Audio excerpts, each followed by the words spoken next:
Hello folks, this is Sheila E. from Tennessee, and I wanted to come back to you and tell you we're still doing a little bit of cooking. I did my the same rub that I do on the Boston butt roast to do pulled pork is the same rub that I use on my baby back ribs. Of course, you can use whatever baby back rib you want to, but I use a Smithfield baby back rib. And then the night before, I take them and I have my daughter to pull that sheath off of them.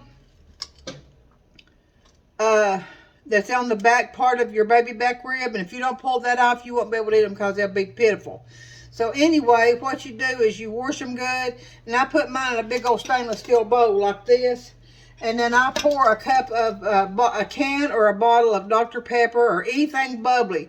I don't care if it's just Pepsi, Dr. Pepper, root beer, or ginger ale, anything that you've got that's bubbly, and you pour over them ribs or your butt roast, your Boston butt roast, and let it sit there and soak a few minutes. Then you take it out and you put it in your pan, and make sure your pan has like 3 or 4 different layers of heavy-duty aluminum foil. And then you take your rub, like we used on the Boston butt rub, and it's brown sugar basically. And the basic things that it put in it is cayenne, chili pepper, paprika, salt and pepper, and onion powder and garlic powder. Now you can tweak yours the way you want to. If there's something else you'd like to put in it, you can. I also do my own barbecue sauce, but these are so good, you don't really even have to have the barbecue sauce. Now, my son-in-law still does the barbecue sauce, and I'll show you a bottle of my barbecue sauce.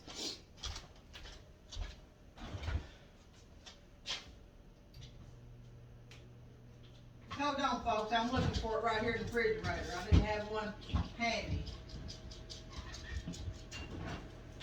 Come here. Okay. This is my barbecue sauce, and this is a thick and sweet, but it's a little bit, not real thick, but it's just perfect for the consistency that you'd want to pour over your ribs. But I don't use it, but they do, and so anyway, I wanted to show you the product. These I put on last night about 10:45, and I let them bake at 400 for about an hour and a half. And then I turned them down to 225 for all night, and then I cut them off today about 11 o'clock. So I wanted to show you the results of that. Don't let your tongue suck your brains out when you go looking at these, folks. You see there at all that aluminum foil? That's where I had them wrapped. Now you see how nice they are? I've already tested them. They are tender, falling off the bone tender, with full of seasoning. It needs nothing. So what I'm going to do is try to suck up a little bit of this juice.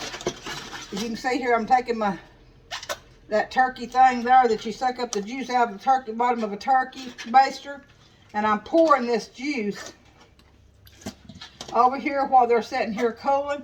And then while I've got my baked potatoes in the oven, you see what I'm doing? This just gives them a little bit more flavor. They're already juicy. Oh my goodness, you just would not believe how juicy they are, because we still got this juice in the bottom. Now see that? See that, folks? There's 3 in there. So I'm going to cover these back up. And you see how many layers of aluminum foil that I've had. And it's a heavy-duty aluminum foil. You have to have an envelope or pocket so it'll steam. I don't have a smoker, but I'll put mine up against anybody that's got a smoker, because I'm not sure they get